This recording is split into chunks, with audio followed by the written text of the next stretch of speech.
Gentlemen, welcome again. My name is Diallo, and today we will be doing current events and doing jokes because everybody loves jokes. And as you know, behind me, I have my lovely assistants, Lily.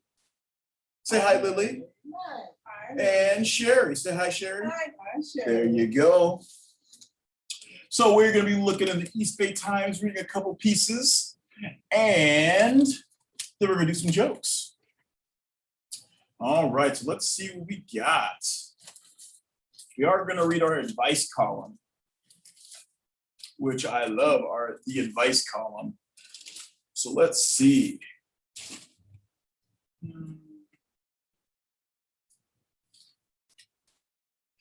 So does anybody know what day it is on Sunday coming up? It's the 4th of July. And what does the 4th of July symbolize? What does the 4th of July symbolize? What's the reason for the 4th of July?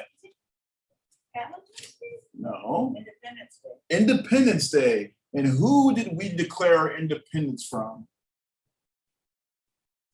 Hello, jolly old chap. How do you do? From England, from Great Britain. They wanted to rule us with an iron fist. But we said no taxation without representation. That was a revolution. But either way, we declared our independence and we were free from Britain to become America. USA. The greatest countries on earth forever. That's why everybody flocks here. People from all over the world want to come to America because of the opportunity. They don't go to Russia. They don't go to China. Right? They come here. We are all one. All right. So we are going to look at, let's see here, what's going on. And today is June 28th, 2021. Whew. I know, huh? 2021. Crazy, huh? 2021. Yep. Let's see what we got here. We're just going to do a couple of these. And I maybe want to do jokes today because the news is kind of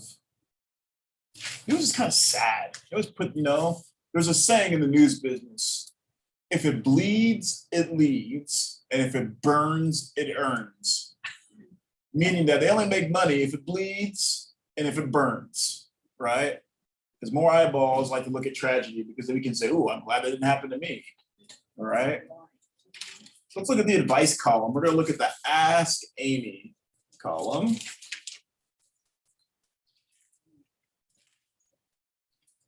And where are you, Ask Amy? Where are you? There you are.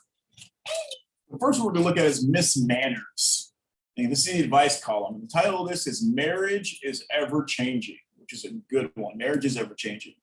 It says, Dear Miss Manners, a young lady I know happily posted the news that she and a young man have ordered custom designed wedding rings and that she is making a wedding guest list and discussing venues with her mother. Concurrent with all of this, she insists that she is not officially engaged because he hasn't asked her yet. I am baffled. When and why did a ritual of proposal, always defined as him asking her, become the final determinant of an engagement if planning a wedding does not qualify? And why is it always him asking her and never her asking him? You ever thought about that? Why can't a girl ask a guy to marry? Good question. Why? Why can't a woman ask a man to marry her? Man, But do you think a woman can do it? no. Yeah. Why not? Why can't a woman do it? Because it's the man's job. No. You prefer to have a man ask. Yeah. There are some women who would ask them. I've seen it. You've seen on videos of it of women asking men to marry them. The woman getting on her knees and saying, "Will you marry me?" Right? All right, so let's see here. Another young woman of my acquaintance recently giddily announced he proposed a year or so after the birth of their child. Aside from the chronological illogic of this, from my perspective, I am bothered by the social implications for the status of a woman? Are they really ceding the final decision-making power in their relationship to men? Will they soon put the word obey back in the marriage vows? It seems that the vital importance placed on the ritual proposal has grown in inverse proportion to women's status as equals in a partnership. I cannot understand why this happens.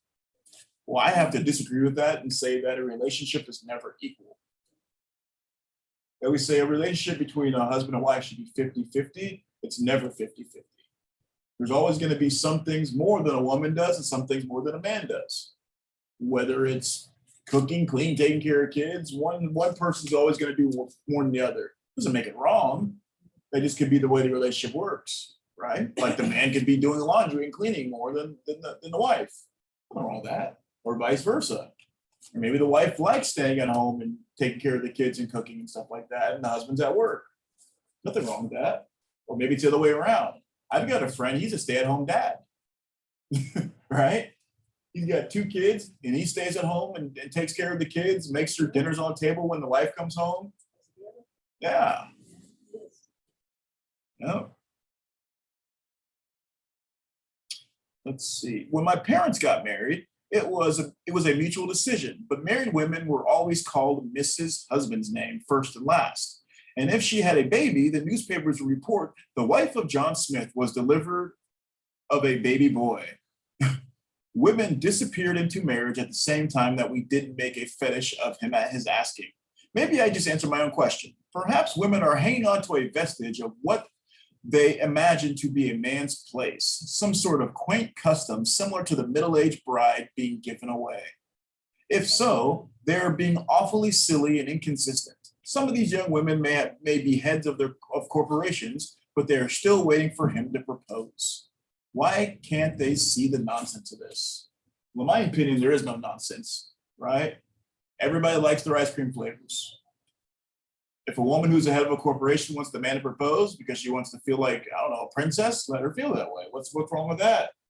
She could be the head of a corporation and still want to feel like she's, being taken care of in some way. Is that true? Is that right? Yeah, there's nothing wrong with that. All right, let's look at this. Ooh. Here we go. This is a good one. This is from Ask Amy. And this one's called Walking Relationship Worry. This is basically for the women to decide, okay? It says, Dear Amy, my husband began walking for exercise with a female friend. Over time, I noticed that he was constantly checking his phone or texting her throughout the day. His mood would be very different if she couldn't walk that day. I know that he asked her over to our house, telling her that I would be out of town. He would also make plans to call her during his walks when he and I were away from home.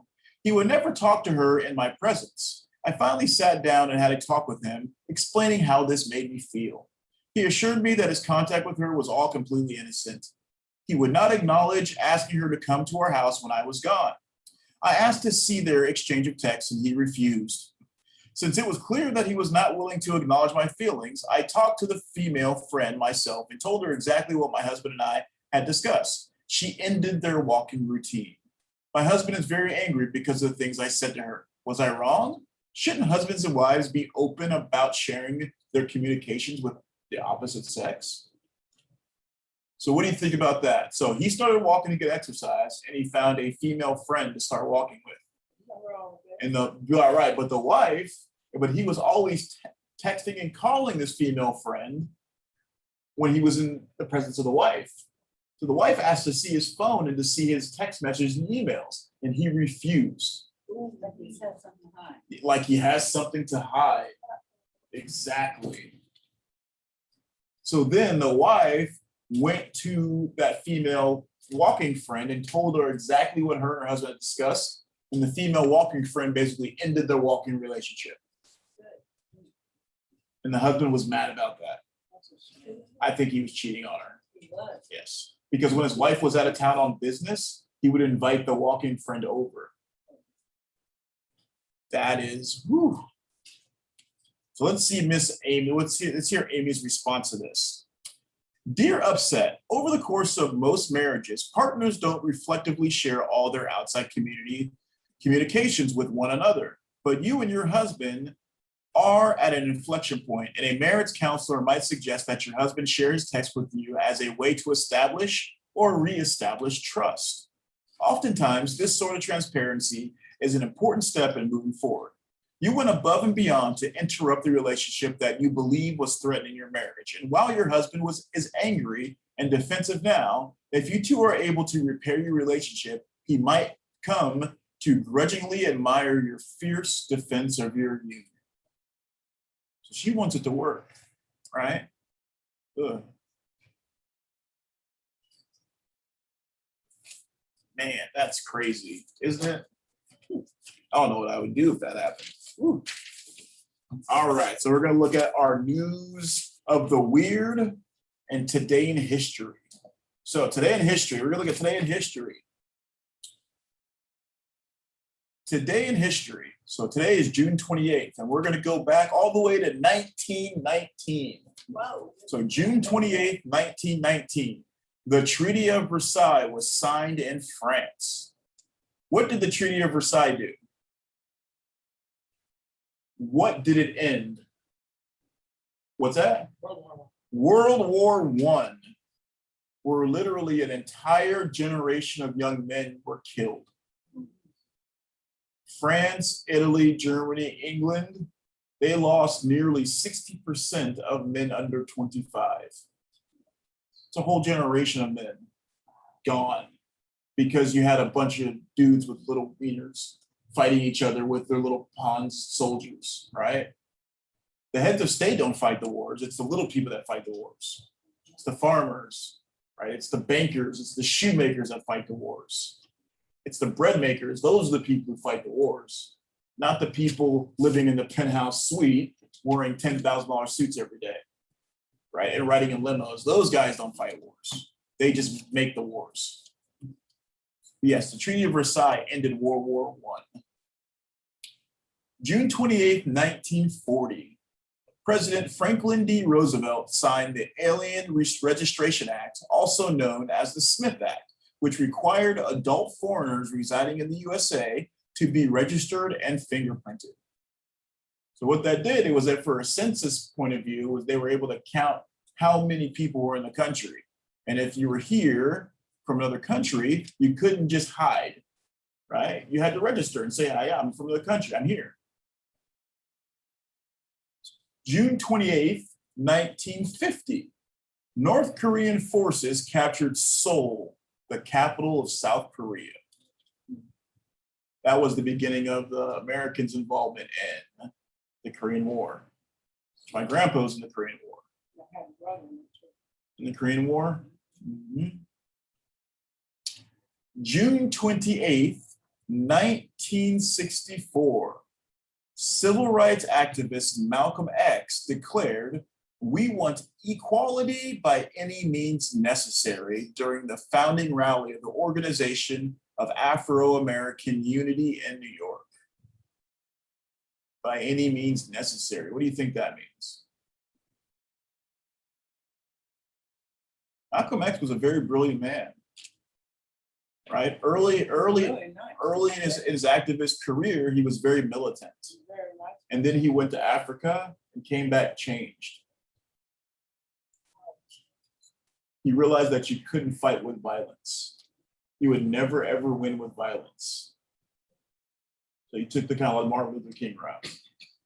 And because of that, he was with the Nation of Islam. The Nation of Islam wanted the violence. They wanted the jihad. He came back from Africa and he changed his way a lot, completely 180. They decided to have him killed. So they killed him. Oh. Yep. They killed him. You want to watch a good movie? It's called Malcolm X. It's with Denzel Washington. Great movie. It was made in the mid-90s.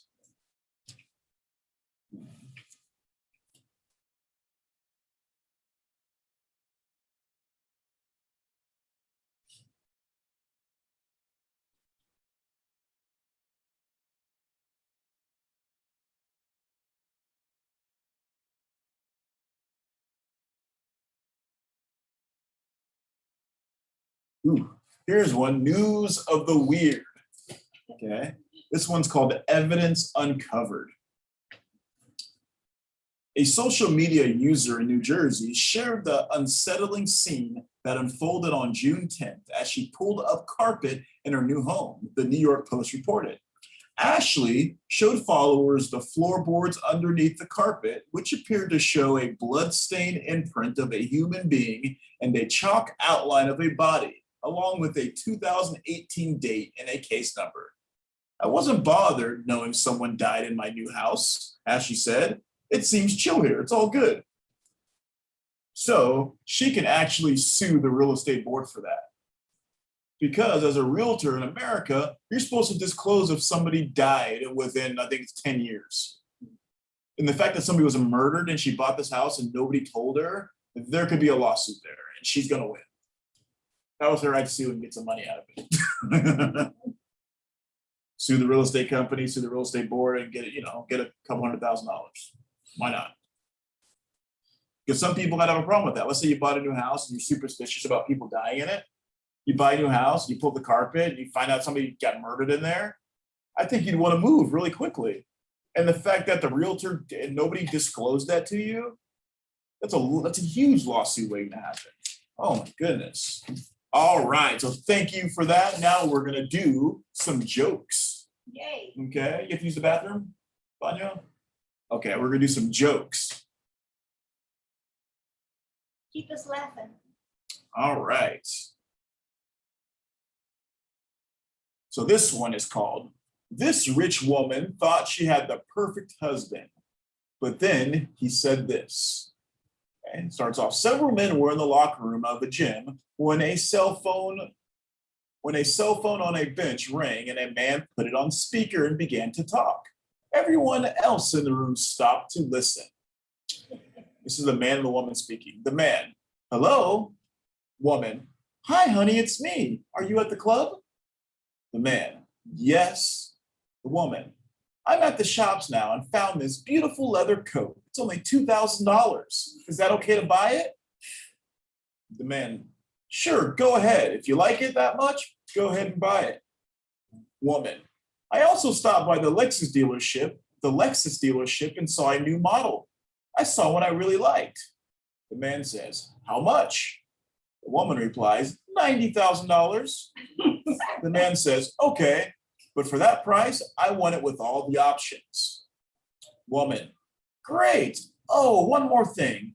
I was just talking to Janny and found out that the house I wanted last year is back on the market and they're asking $980,000 for it. Man says, well, then go ahead and make an offer of $900,000. They'll probably take it. If not, we can go the extra $80,000 if that's what you really want. The woman, okay, I'll see you later. I love you so much. The man says, bye, I love you too. The man hung up. The other men in the locker room were staring at him in astonishment, mouths wide open. He turned and asked, anyone know whose phone this is?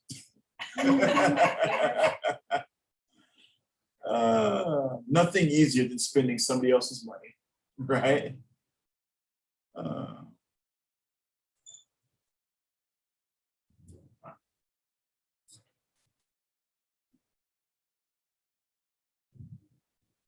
Let's see.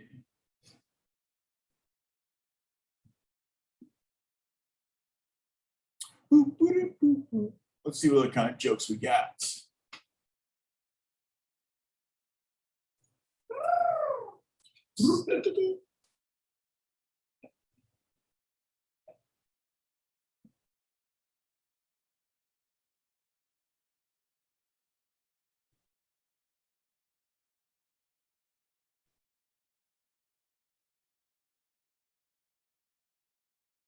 This is confusing. This is really confusing. Why is this so confusing? Because you're near me.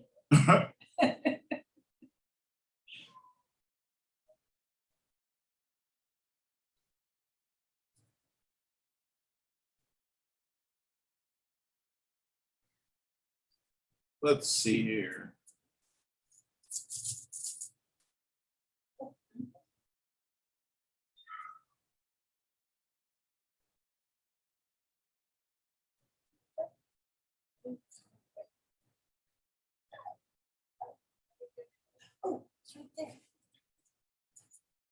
All right, so the first one. Ready? This one is called Two Men from Ireland Were Talking in a Pub. Okay.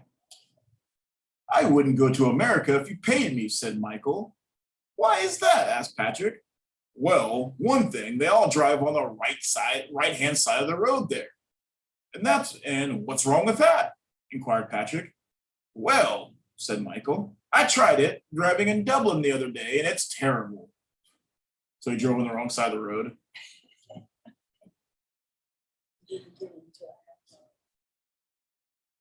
The next one is called TV is No Joke. I got in a fight with my wife last night, and it was totally my fault. She asked me what was on the TV, and I said, dust. Didn't go too well after that. Oh, that's funny. Dust. Five of Guy's favorite tall tales.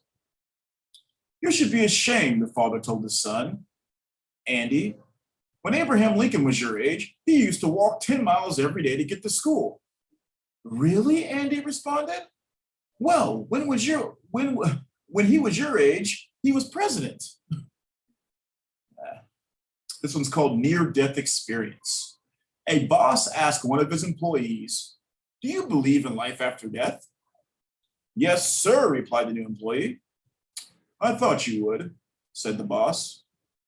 Yesterday, after you left to go to your brother's funeral, he stopped by to see you. Oh, man. We can get some funnier jokes. You think so? We could definitely get funnier jokes. Who am I? What am I? Where am I? I know. We can definitely get funny jokes.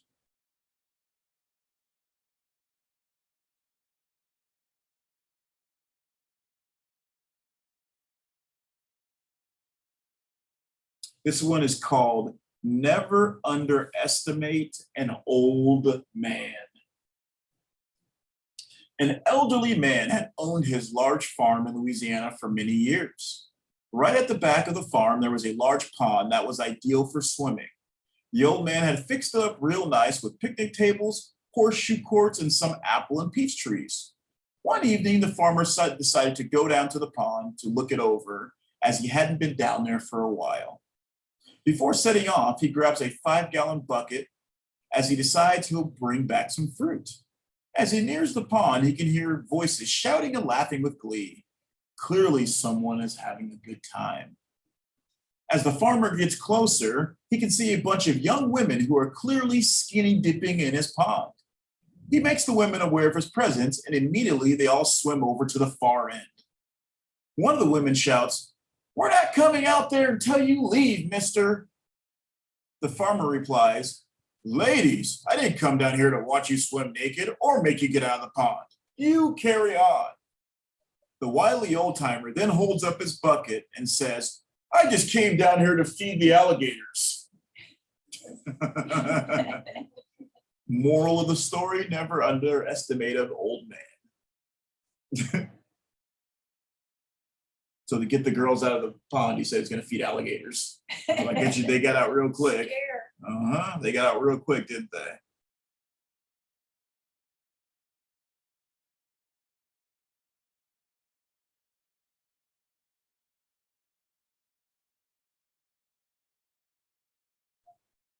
All right.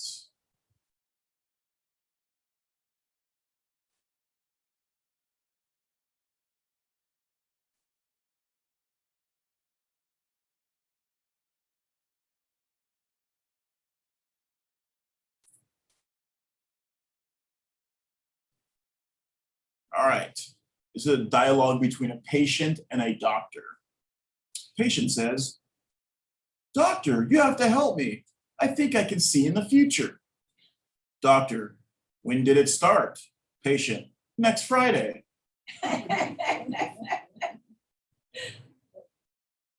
Why aren't koalas actual bears? Because they don't meet the qualifications. What did Alexander the Great and Winnie the Pooh have in common? They both have the same middle name. Alexander the Great, Winnie the Pooh. Mhm. A woman told her friend, I feel like my body's gotten totally out of shape, so I got my doctor's permission to join a fitness club and start exercising. She said, so I decided to take an aerobics class for seniors. I bent, twisted, gyrated, jumped up and down, and perspired for an hour. But by the time I got my leotards on, the class was already over.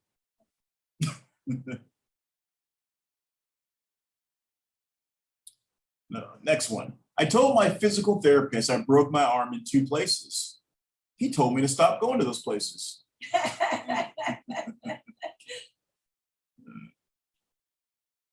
What do you call a wife of a hippie? A Mississippi.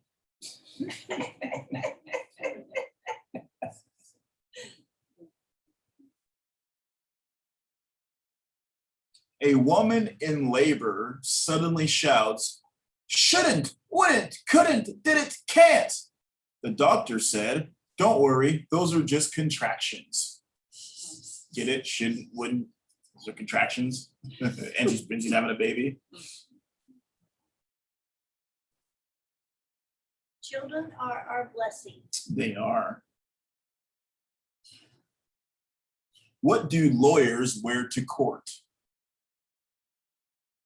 Lawsuits.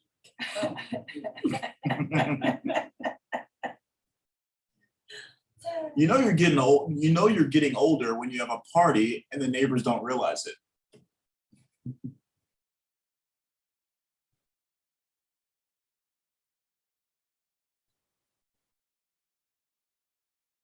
There are 4 stages of old age. You forget names, then you forget faces, next you forget to zip up, and finally you forget to zip down.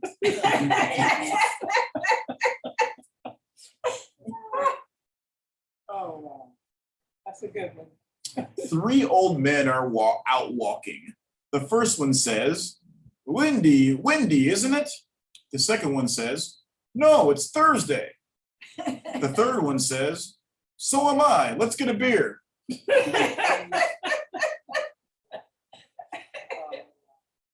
What do you call somebody with no body and no nose? Nobody knows.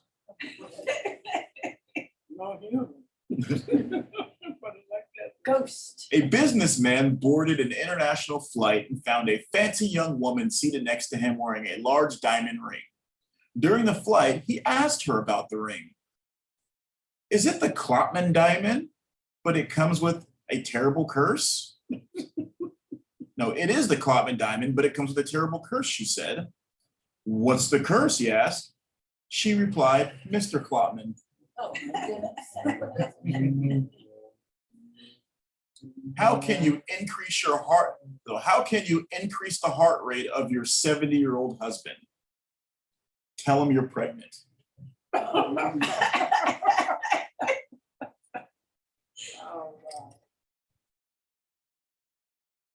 Where can single men over the age of 70 find younger men who are interested in them? Try a bookstore under fiction. When you are 20 and you drop something, you pick it up. When you're 80 and you drop something, you decide you don't need it anymore.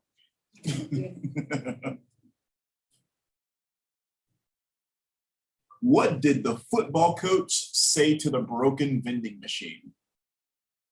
I want my quarterback. It's a dumb one.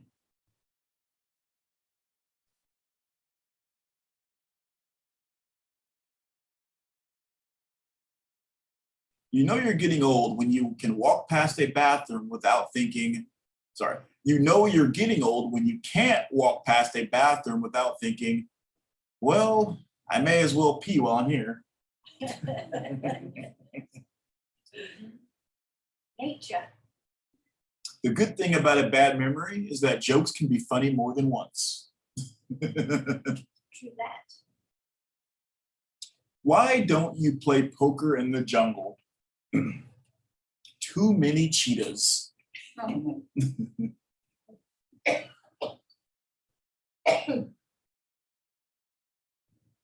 One of the shortest wills ever written.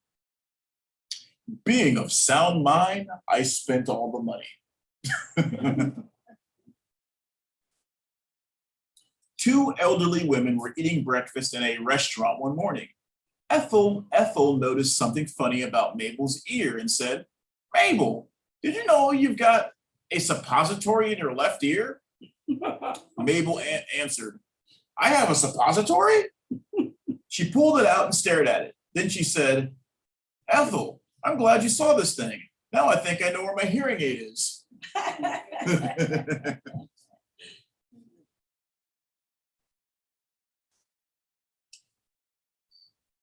A senior is sitting at a bar when a young woman walks in and sits down a few seats over. The senior man gets up, shuffles over to her, leans in and asks, So, do you come here often? Or so, do I come here often? You forgot, I messed that up. I messed up that joke. Boo. All right, last couple jokes here. Let's see what we got. This one's called Too Many Figurines. You know what figurines are? Like little figurines? Yeah. This is called Too Many Figurines. A young girl watched her grandmother move several duck figurines from the bottom shelf to the middle shelf of a cabinet. The grandmother picked up one of the ducks, then set it down on the middle shelf. She picked up another duck figurine from the bottom shelf and set it beside the first duck. She continued moving the ducks from one shelf to the next. Finally, she stood back and looked at the cabinet. She moved back to the cabinet and began moving the ducks onto the top shelf. Grandma, Grandma, the little girl finally spoke. What are you doing? Grandma says, I'm just trying to get all my ducks in a row. Next one's irony of age. When you're a baby, you're taken care of by your parents. When parents grow old, they're taken care of by their baby. That's true, right?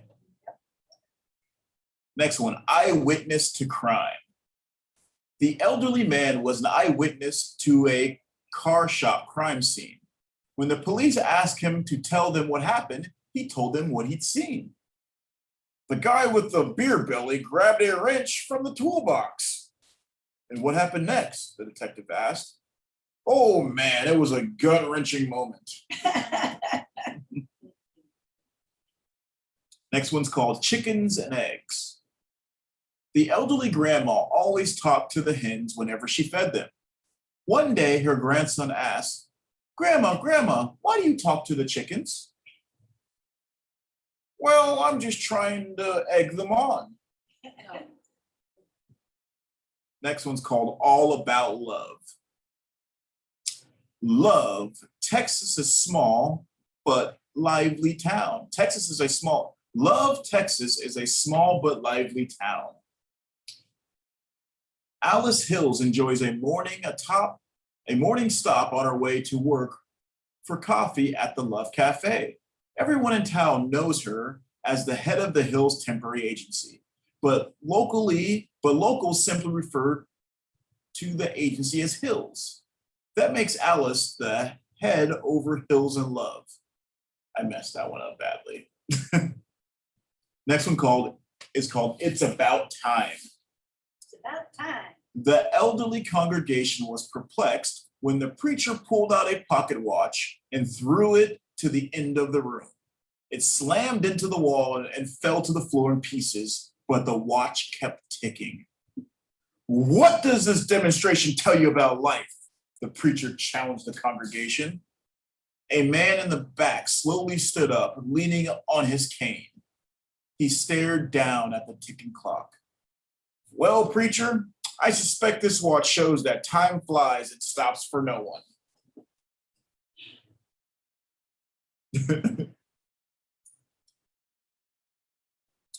This one's called A Judge's Prerogative.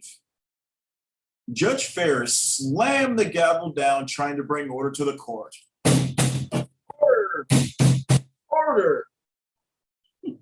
Staring over the rims of her glasses, the judge frowned at the elderly man, Alan T. Book.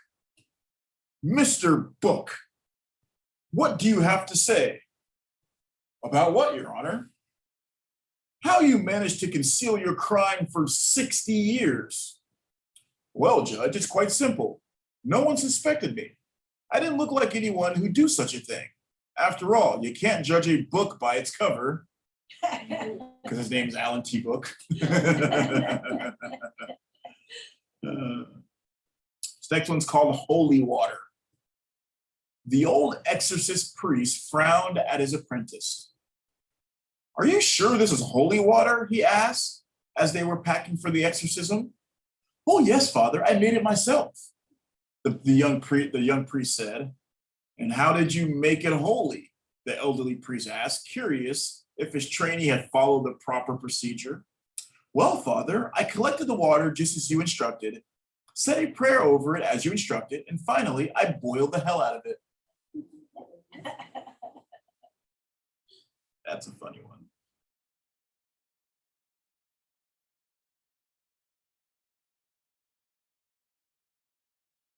So one more.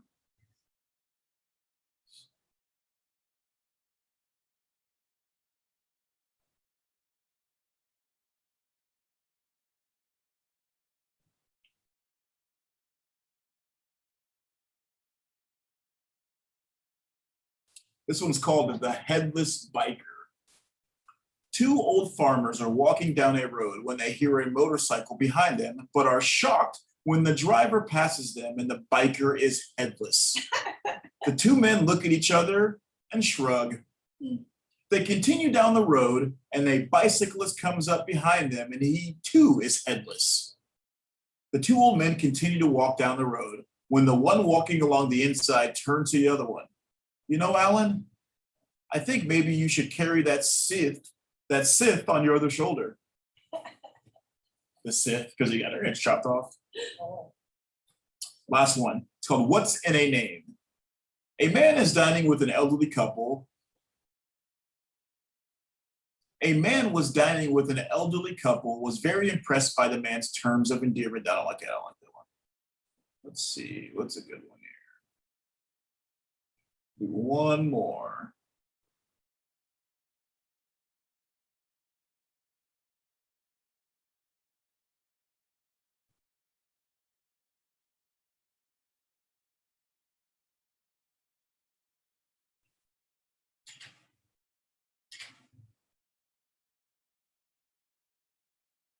What's going on? Go away.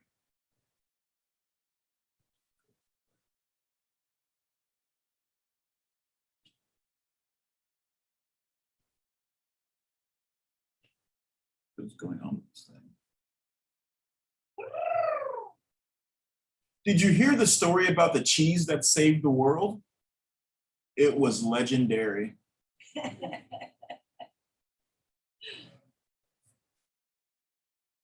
You're gonna go study abroad? What's her name? That's a funny one. Did you watch the new comic book movie? It was very graphic.